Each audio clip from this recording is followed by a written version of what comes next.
Here is the 4Runner I got for 700 bucks. As you can see, that engine is not put together whatsoever. Camshafts are out, radiators out, and who knows what else is missing. But the guy told me he blew a head gasket. He replaced that, but he couldn't really get it running afterwards. So I'm gonna try and see if I can figure this out. He said all the parts are in the car, so I shouldn't have to buy anything new. There's your two camshafts, your cover. And he just threw all the parts in the truck. So the radiator's back there, and there's just a bunch of oil spills everywhere, all over the seats, carpet. So this car is a mess and a half.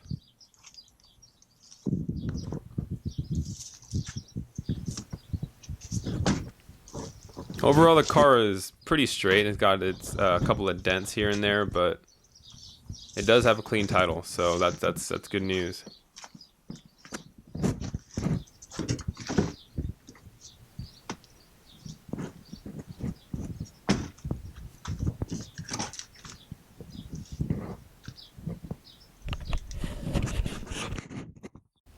Hey guys, so I wanted to share a couple of things to think about when you're buying a used car that doesn't run. You're getting into a big risk. You don't really know if the engine's going to have a knock. You don't know if the transmission's going to be working.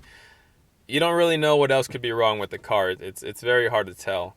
So we settled on $700 for this car. He was asking for $1,000, but we were both happy with that price.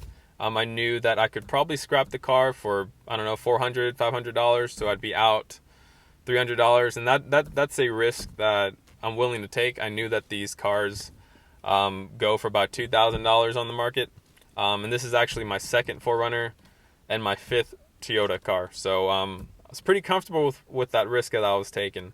So after I got this car running, the brakes were messed up, the AC was leaking, there were screws drilled in the cabin all the way through so you could see the ground.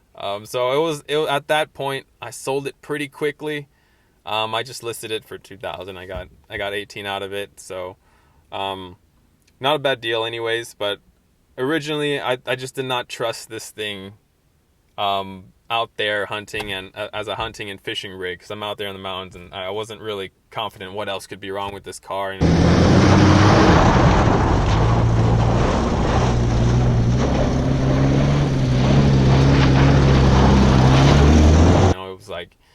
I feel like too many people had their hands on it, and it was kind of a mess. I didn't really know what was what, if it was installed correctly.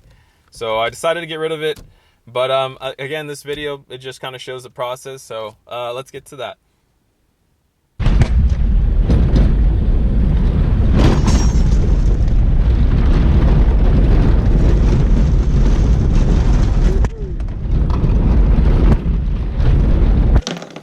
Okay, so I'm going to start by making sure all the parts are here. I want to make sure I have all my cam caps and the screws that go with it. So that looks good. Everything fits. Alright, looks like I have everything. Now I just got to start cleaning all the parts and get ready to put these things back in the engine. I'm going to use a little bit of oil. This is just whatever oil I could find hanging around. This is full synthetic, it just happens to be, it doesn't need to be. So with the rag, I'm just gonna use some oil and just clean up all the dust and dirt that's built up on all these parts in the last 6 months that it was just sitting around outside.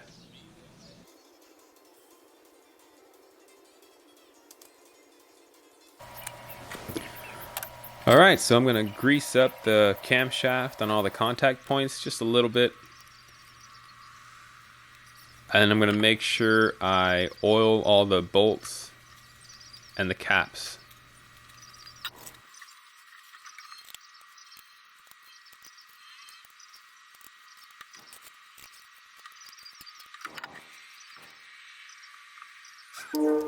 Okay, and I'm torquing all the caps to 13 pounds, and I'm making sure I start from the middle out, trying to get this as even as possible.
Okay, so when I went to install the sprocket and chain to the crankshaft, I lined everything up according to the marks, hoping that everything was put together correctly, and I started it up and it wouldn't run. So I had to take everything back apart and check out the pulley, and it was actually backwards, and the marks did not line up with the top dead center, the true top dead center in the first cylinder. So I had to find that manually with just turning the crankshaft and sticking a straw down the spark plug and the first cylinder. If you don't know how to do that, you can Google it. It's a neat little trick. So these marks, those white marks with the sprockets, actually didn't line up with the chain. It's about 2 marks to the right, 2 spots to the right. So after moving that, putting it all back together again, starting up, and there you go. I had it running, and it was time to see if anything else was wrong with the car.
Alright, so I ended up not holding on to that 4Runner for very long. After I fixed the brakes and then I found out that AC compressor was leaking pretty bad, I don't want to have to invest more into parts, so I was already $100 in, so total that car was 800 bucks. So I decided to just post that thing online, kind of get out of my hair, and move on to something that hasn't been touched and taken apart as much. So if you guys like that kind of stuff, I'm keeping an eye out for another vehicle, something I can use for an outdoor rig, except this time I have a little bit of a bigger budget. I'm gonna use that 18 and see what I can do with it. So if you guys like that kind of thing, subscribe, and I'll see you guys next time.